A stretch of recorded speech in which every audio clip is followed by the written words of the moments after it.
Message de Philippe Christori, évêque de Chartres, en ce vendredi 27 septembre 2024. Comment mieux comprendre le concept de synodalité ? Le travail commun doit permettre à l'Église d'avancer, ancrée dans la tradition, en discernant les chemins de l'évangélisation vers un monde en mouvement perpétuel qui n'est pas encore rejoint par le Christ pour les 2/3 des humains. Le texte préparatoire du synode d'octobre précise « En Christ, lumière des nations, nous formons un seul peuple de Dieu, appelé à être signe et instrument de l'union avec Dieu et de l'unité du genre humain. Nous réalisons cela en marchant ensemble dans l'histoire, en vivant la communion qui se nourrit de la vie trinitaire, en promouvant la participation de tous et toutes pour accomplir notre mission commune. » Fin de citation. Cette phrase met Jésus-Christ au centre de la vie ecclésiale. C'est lui que nous aimons, que nous suivons, à qui nous obéissons. Il est la tête de l'Église, et notre attachement à sa personne, pour être authentique, demande que nous connaissions ses enseignements et ce que l'Église dit de lui. Alors nous pourrons briller de sa lumière et être les témoins. Or, je vois, dans les rencontres que j'ai la grande joie de vivre, combien les enfants et les adolescents ignorent les Saintes Écritures. Cette situation appelle un réveil et une mobilisation de ceux qui se disent chrétiens pour transmettre notre foi et son contenu. Alors nous marcherons ensemble, en vivant la communion qui se nourrit de la vie trinitaire, dit le texte, en vue de notre mission commune, qui est l'annonce du salut. Alors nous répondrons à l'appel de l'Esprit pour être un peuple de saints, rassemblés de toutes nations, langues et peuples. N'est-ce pas merveilleux de comprendre que l'Église est la seule réalité et la seule institution mondiale qui peut se prévaloir de cette unité qui transcende les frontières et les clivages mondains, car le Christ est la lumière des peuples, comme l'affirme le Concile Vatican II. L'Église ne vise pas sa propre construction. Elle ne cherche pas à établir un royaume chrétien.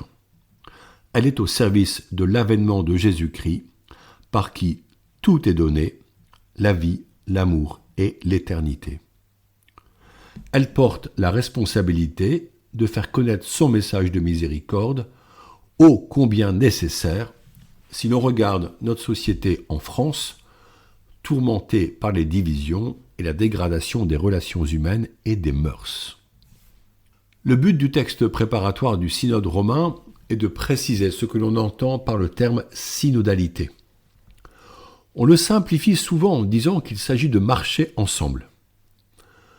Pour les rédacteurs du texte, je le cite, la synodalité peut être comprise comme la marche des chrétiens avec le Christ et vers le royaume, avec l'ensemble de l'humanité, orientée vers la mission.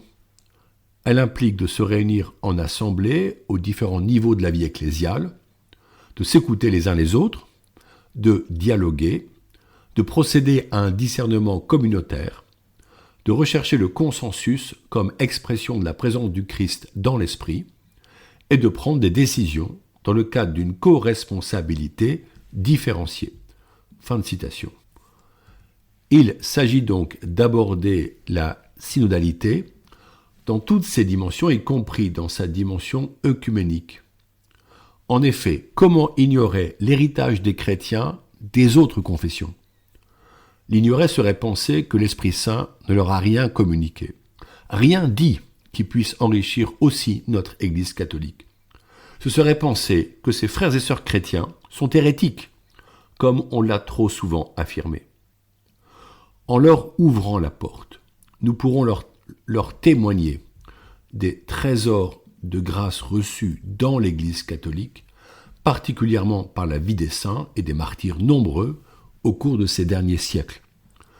Là est la voie vers l'unité demandée par Jésus-Christ dans sa prière vers Dieu son Père, et je cite Saint Jean, « Que tous soient un, comme toi, Père, tu es en moi et moi en toi, qu'ils soient un en nous, eux aussi, pour que le monde croie que tu m'as envoyé. » Fin de citation.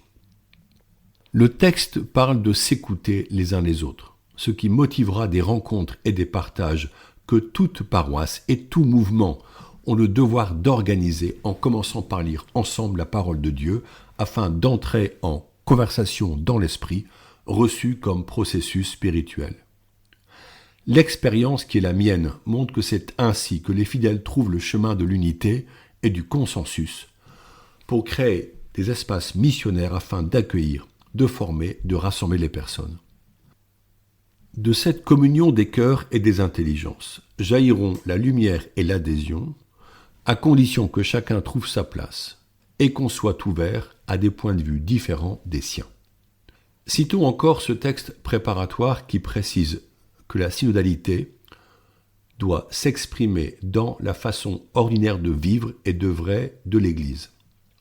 Le texte dit ceci: « Ce modus vivendi et operandi », ce qui se traduit par la façon de vivre et d'œuvrer, se réalise à travers l'écoute communautaire de la parole et de la célébration de l'Eucharistie, la fraternité de la communion et la responsabilité partagée, et la participation de tout le peuple de Dieu à ses différents niveaux et dans la distinction des divers ministères et rôles à la vie et à la mission de l'Église. Fin de citation.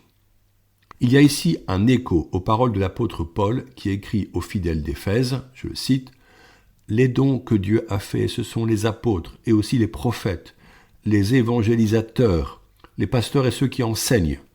De cette manière, les fidèles sont organisés pour que les tâches du ministère soient accomplies et que se construise le corps du Christ, jusqu'à ce que nous parvenions tous ensemble à l'unité dans la foi et la pleine connaissance du Fils de Dieu, à l'état de l'homme parfait, à la stature du Christ dans sa plénitude. » Fin de citation.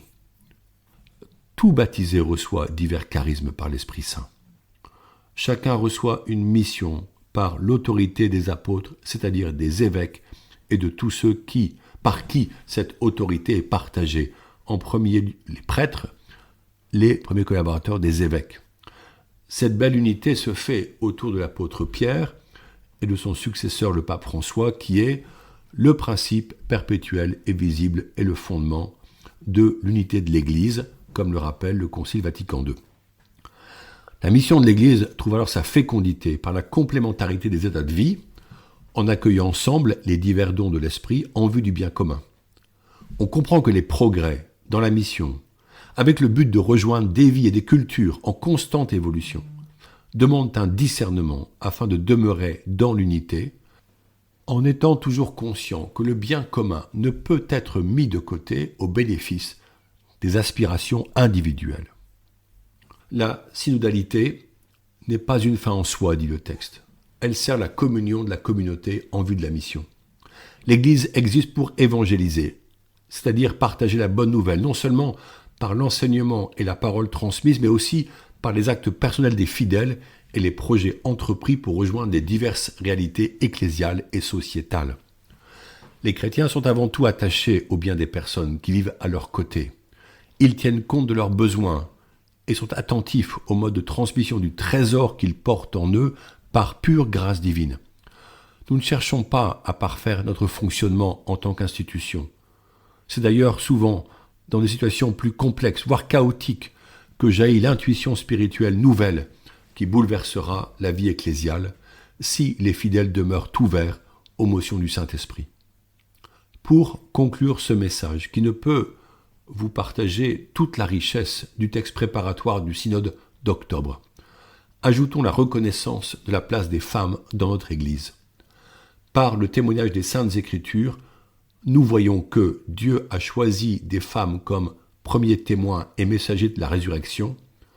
En vertu du baptême, elles sont sur un même pied d'égalité, elles reçoivent la même effusion des dons de l'Esprit et sont appelées à servir la mission du Christ, dit le texte, qui continue en ajoutant « Pour cela, on doit en premier lieu opérer un changement de mentalité, une conversion vers une vision relationnelle de l'interdépendance et de la réciprocité entre femmes et hommes, des sœurs et frères dans le Christ, portant ensemble une mission commune. » Le texte continue par ceci: Si cette conversion ne se fait pas, tant dans les relations que dans les structures, la communion, la participation et la mission de l'Église en sont impactées négativement.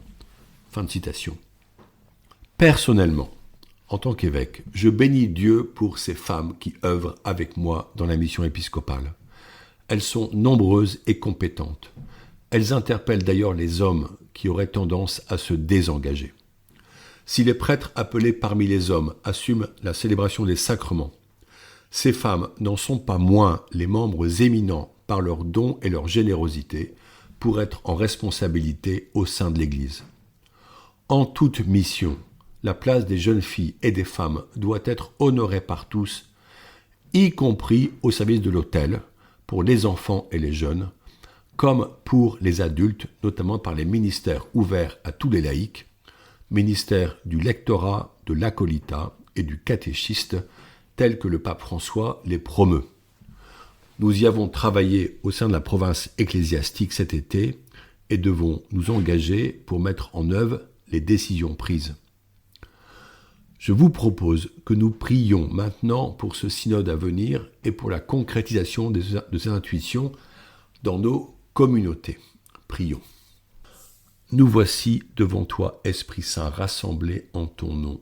Toi seul es notre guide. Fais de nos cœurs ta demeure. Apprends-nous le chemin à prendre et comment le parcourir. Nous sommes de faibles pécheurs. Ne nous permets pas de cultiver le désordre. Ne permets pas que l'ignorance nous conduise par le mauvais chemin, ni que la partialité influence nos actions. Permets que nous trouvions en toi notre unité afin d'avancer ensemble vers la vie éternelle, sans nous écarter de la voie de la vérité et de ce qui est bon. Nous te le demandons, à toi qui es à l'œuvre en tout temps et en tout lieu, dans la communion du Père et du Fils, pour les siècles des siècles. Amen. Bonne journée à tous.